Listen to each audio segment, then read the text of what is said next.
Meu nome é Rodrigo Vitor, eu trabalho na Fundação Florestal. Queria agradecer à professora Ana Cecília pelo convite e também é uma grande satisfação aqui poder rever amigos e colegas de causas atuais e de causas passadas, né? Muito bom ver aqui a pessoal em torno de um tema tão importante. Muito bem, eu vou... Só para situar, a Fundação Florestal é a entidade estadual que faz a gestão das unidades de conservação estaduais, né? Unidades de conservação e outras áreas protegidas, outras áreas produtivas, experimentais. A gente tem cerca de 130 áreas, entre 130 unidades no estado inteiro. Aproximadamente, em números redondos, a nossa área em proteção integral, que são geralmente aquelas áreas das quais o Estado tem a posse e o domínio, a gente tem mais ou menos 4% do Estado de São Paulo, quase 1 milhão de hectares sob nossa administração. Se a gente fosse uma prefeitura, a gente seria de longe a maior prefeitura do Estado de São Paulo em extensão de área administrada, é muita área, né?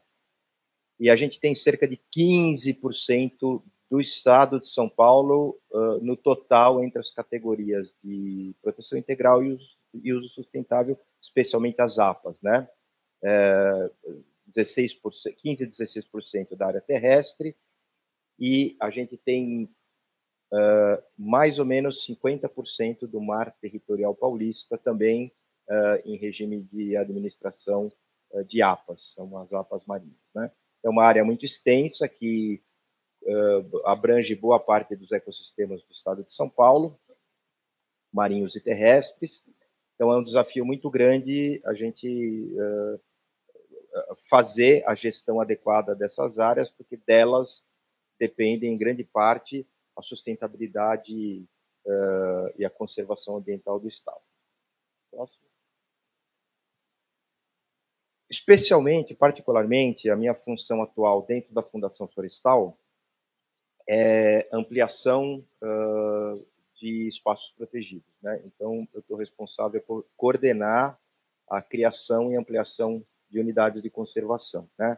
Com a ajuda da Amanda, que está ali atrás.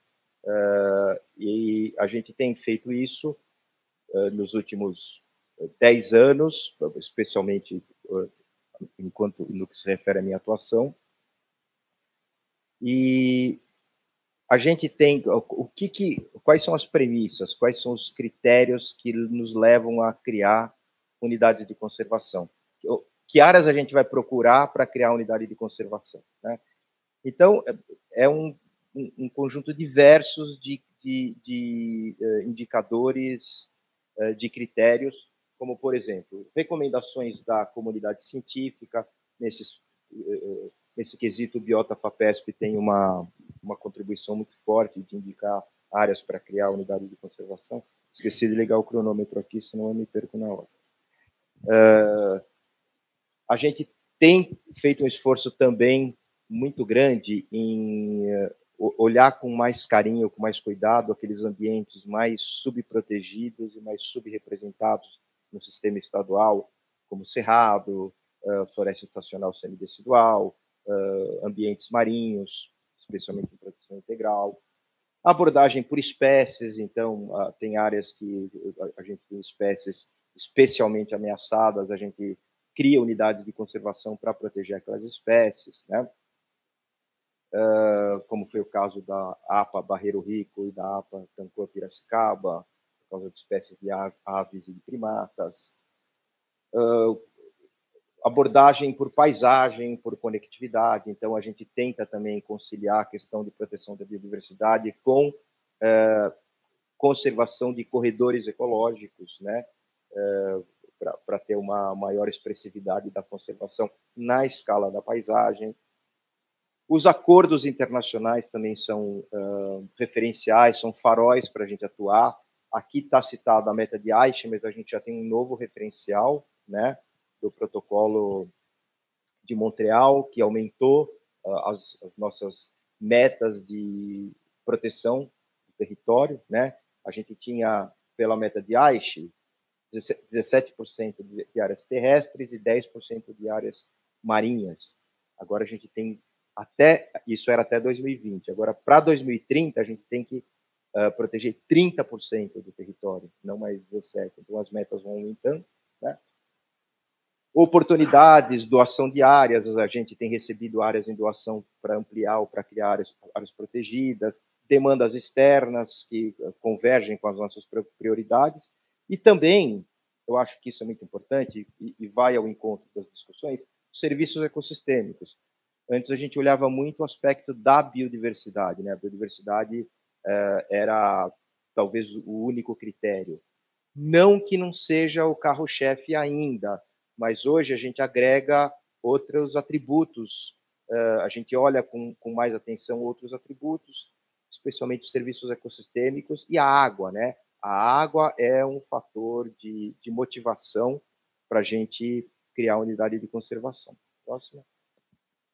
Então, aqui, alguns critérios, né, que a gente dividiu por fitofisionomia do estado de São Paulo, para tentar atingir 17% de cada fitofisionomia, para não fazer uma média meio sem critério estadual, a gente está tentando trabalhar por fitofisionomia, e a gente tem um déficit de 2.600.000 hectares de áreas protegidas no estado de São Paulo, de unidades de conservação. Isso com o inventário anterior, e isso com a meta de Aichi. Se a gente pegar o inventário atual e as novas metas, isso daí vai ampliar. Mesmo porque a gente nem tem área de cerrado e de estacional semidecidual no interior do estado para criar unidade de conservação. Se a gente protegesse todos os fragmentos que a gente tem, a gente ainda ficaria devendo aí quase 1 milhão de hectares de cada fitofisionomia. Então, a gente não basta só proteger o que tem, a gente precisa restaurar para começar a criar novas áreas protegidas com base na restauração, né, para atingir as metas internacionais. Próximo. Aqui também é um mapa um trabalho que foi feito em 2008 pelo Biota FAPESP, que indicou áreas prioritárias para a criação de unidades de conservação, por corzinha, quanto mais vermelho, mais prioritário. A gente já criou unidades de conservação com base nessas indicações. Próximo. Historicamente falando, a gente tem aí que a primeira unidade de conservação do Brasil foi o Parque Nacional de Itatiaia, em 1934. Sim, como parque nacional, mas como conceito de unidade de conservação, a gente já tem iniciativas mais antigas, bem mais antigas, né? O próprio Parque da Tijuca, no Rio de Janeiro, que era uma área desmatada e que foi reflorestada por ordem do imperador, né? Inclusive com o José Bonifácio de Andrade Silva, ele tinha formação em florestas em Portugal, então ele veio para cá e ordenou o reflorestamento da Tijuca, que foi conduzido pelo Major Archer. E aqui em São Paulo, a gente tem alguns exemplos bem legais, a própria Cantareira, né? Que é a nossa primeira unidade de conservação com uma flexibilidade do termo. Ela foi desapropriada em 1892, né, como Matos da Cantareira, justamente para fornecer água para o centro de São Paulo. Então, a relação de criação de áreas protegidas para a proteção de recursos hídricos é uma coisa muito antiga, né? Inclusive esse entendimento de que floresta e ecossistemas íntegros têm uma importância fundamental para a preservação de recursos hídricos, né? A própria Reserva Biológica do Alto da Serra, que foi criada como Estação Biológica do Alto da Serra de 1901. Enfim, a gente tem uma tradição muito forte de criação de unidades de conservação. O estado de São Paulo é pioneiro, parte dos grandes naturalistas do estado, do país, estavam atuando no estado de São Paulo. Então, a gente tem uma mentalidade conservacionista muito importante, né? A gente tem um pioneirismo e a gente exportou boa parte dessa mentalidade conservacionista para o restante do Brasil. Então, a gente tem um sistema bem estabelecido, um sistema exemplar, e é muito bacana ver essa história aqui, e eu acho que isso inspira muito a gente no processo de continuidade e de ampliação das áreas protegidas. Próximo. Muito bem. Falar de governança territorial é um aspecto de ampla complexidade, especialmente nos espaços urbanos e metropolitanos, né? Então, a gente, para garantir conservação de recursos hídricos, a gente precisa ter boa governança territorial, né? A gente tem várias formas de fazer isso daí, né? A gestão por bacias hidrográficas, as legislações, os instrumentos municipais de gestão de ecossistemas e, por consequência, dos recursos hídricos que estão nesses ecossistemas, né? Os planos municipais de sistemas de áreas verdes e corredores, né? Como tem sido discutido aqui, o Plano Pavel em São Paulo, foi colocado a experiência de Mogi agora, né? A experiência de Campinas ontem, muito interessante. Os instrumentos de governança metropolitana que agora vão começar a ser implementados, os PDUIs, né? E a gente tem discutido cada vez mais, do ponto de vista de sustentabilidade urbana metropolitana, as questões dos serviços ecossistêmicos, da infraestrutura ecológica, das soluções baseadas na natureza, e a gente vê que cada vez é mais caro e difícil a gente fazer intervenções nas cidades, nas áreas urbanas, para recuperar qualidades perdidas, né? Muito caro, muito difícil, socialmente muito complexo. Então, a gente tem uma responsabilidade muito grande em olhar o que existe e não perder o que a gente já tem, né? É uma premissa básica para a conservação ambiental. E eu acho que as unidades de conservação, elas são ótimos instrumentos para a gente fazer isso daí. Em alguns casos, os melhores e os mais efetivos que a gente tem na história da conservação ambiental do nosso território. Então, eu queria citar alguns exemplos mais recentes, eu não vou citar historicamente o que tem sido feito, mas alguns exemplos mais recentes de atuações nossas que abrangem esse trinômio aí, áreas verdes, biodiversidade, cidades e água, né? E que é um grande motivador para a gente no sentido de criar unidades de conservação. Talvez o mais expressivo que a gente tenha feito nos últimos anos, nas últimas décadas aí, foi em 2010, quando a gente criou as áreas protegidas do contínuo da Cantareira, né?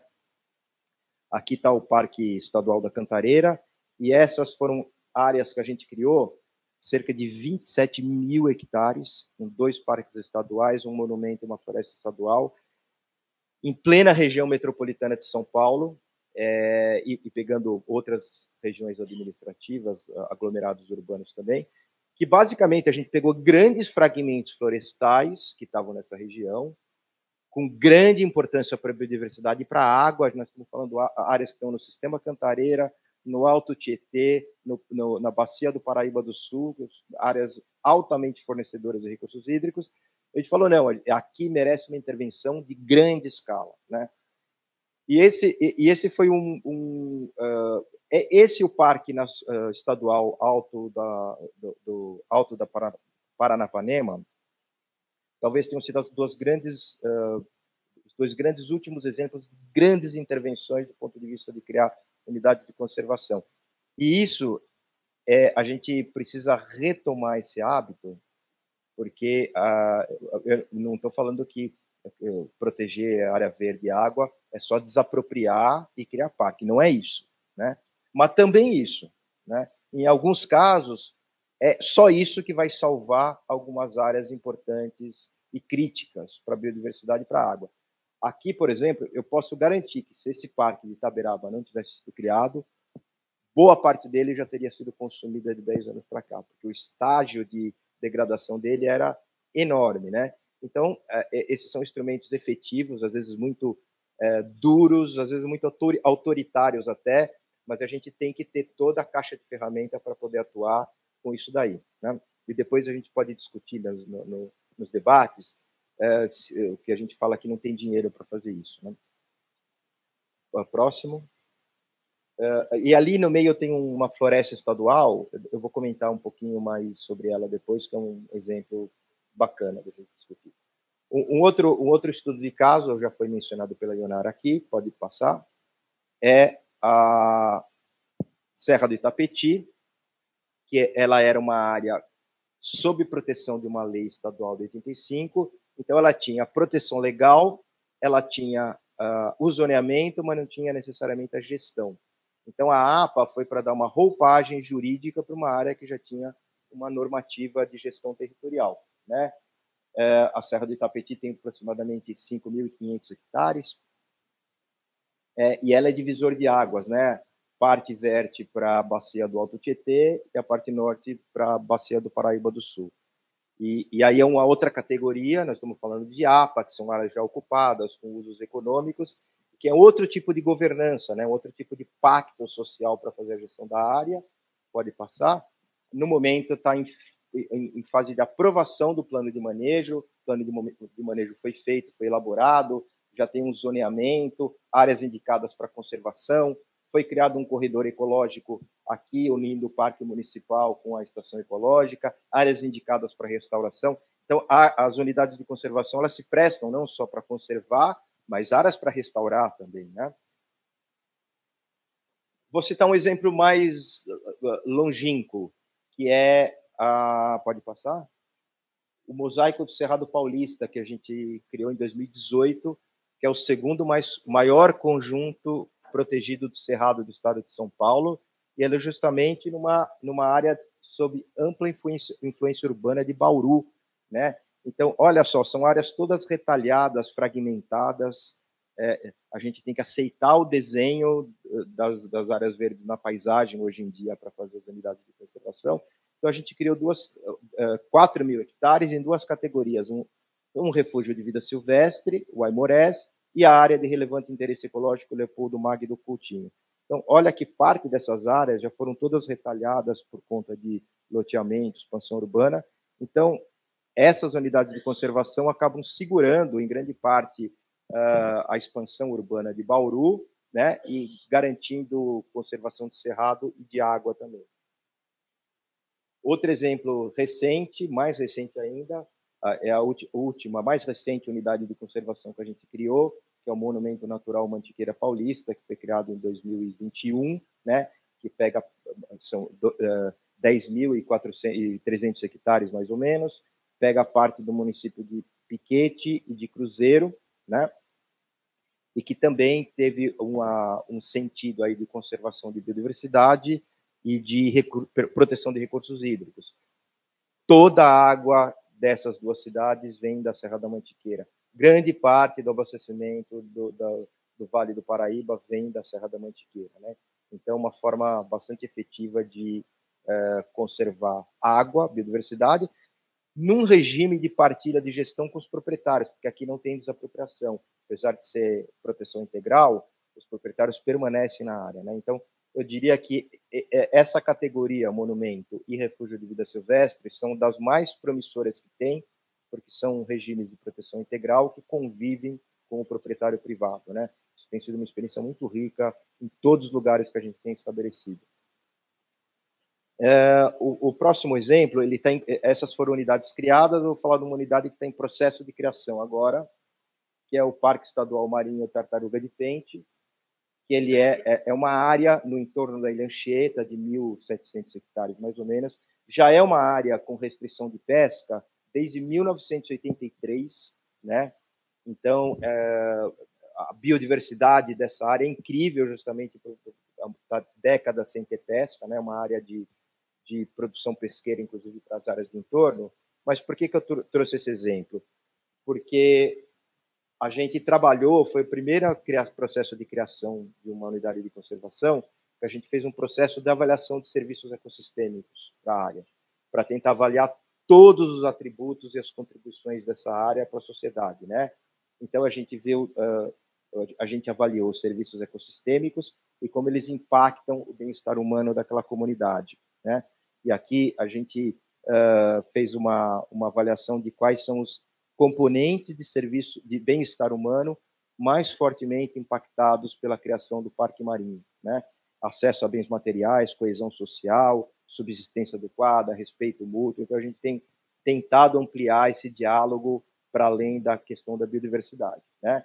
Inclusive, nesse caso, até foi feita uma valoração dos serviços ecossistêmicos prestados por aquele território, que foi o grupo do Paulo Sinisgali, do professor Paulo Sinisgali, que fez, e chegou a aos valores de 127 milhões de reais por ano, uma área de 1.700 hectares.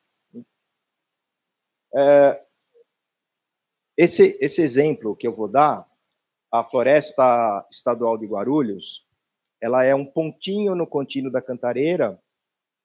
Aqui, ela está encravada no Parque de Itaberaba, é uma área de 50 hectares. Qual que foi o intuito dessa floresta estadual?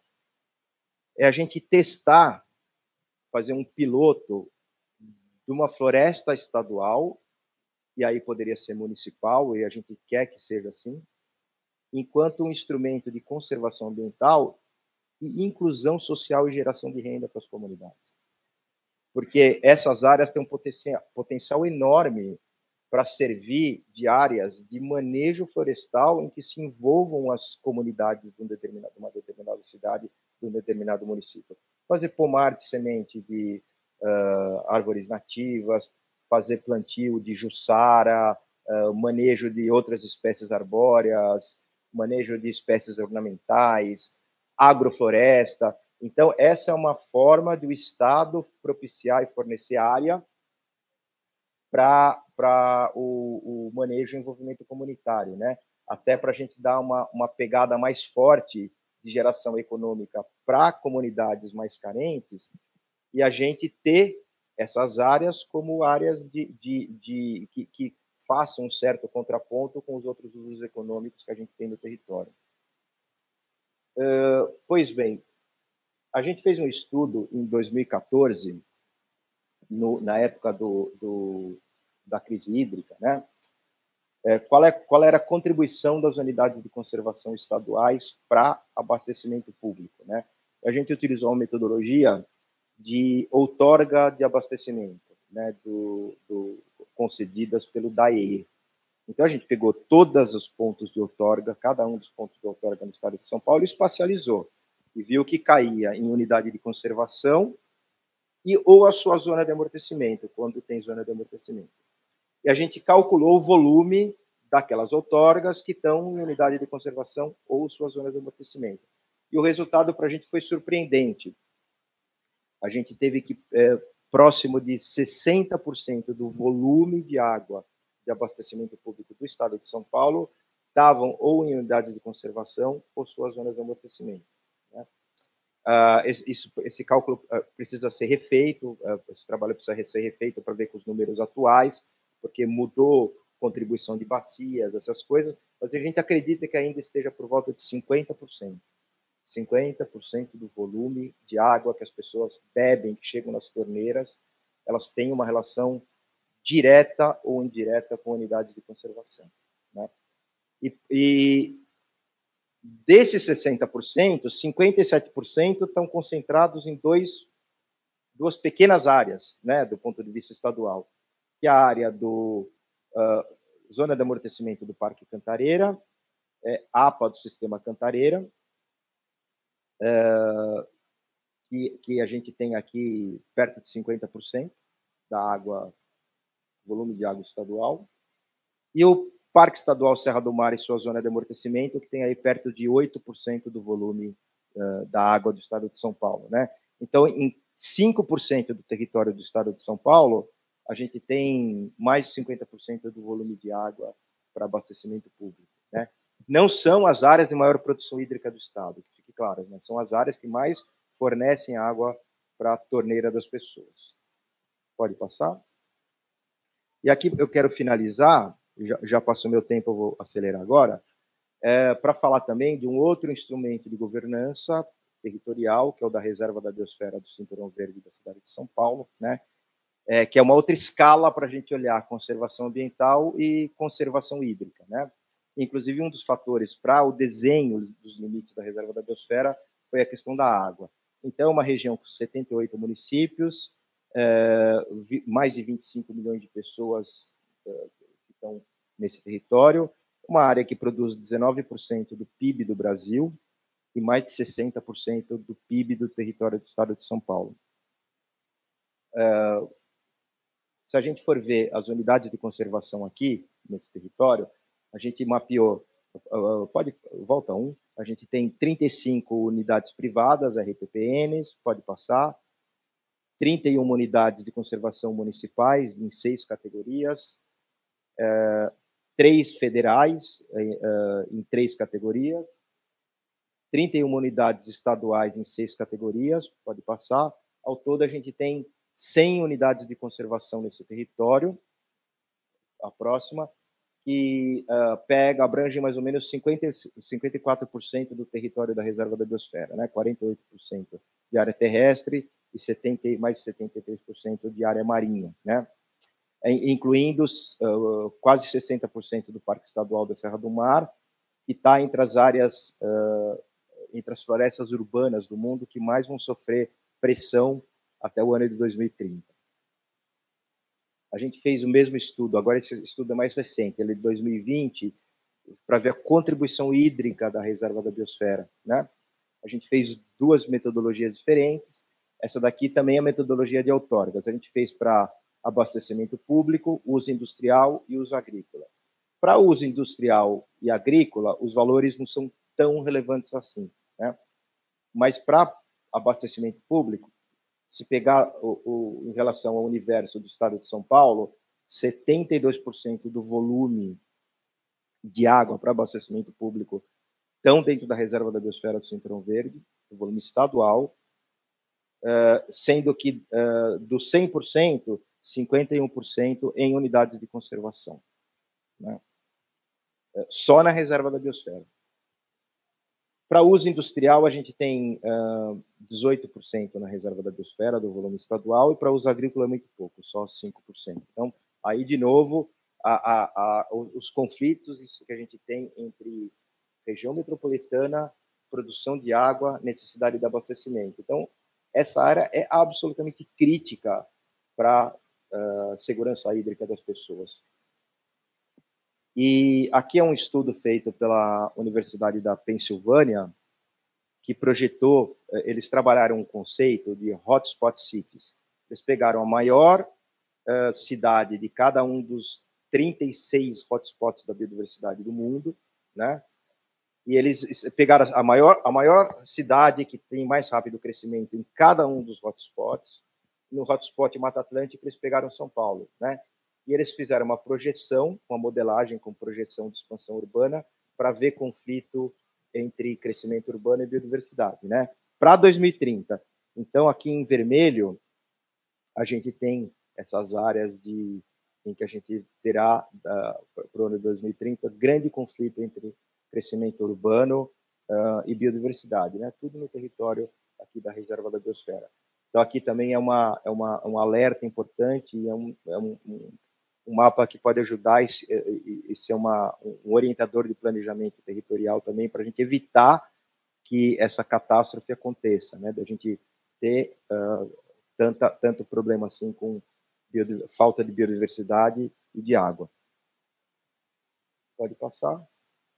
Só para lembrar que a gente publicou um livro sobre os serviços ecossistêmicos da reserva da biosfera do Cinturão Verde, né? Que com 75 autores, 43 instituições envolvidas.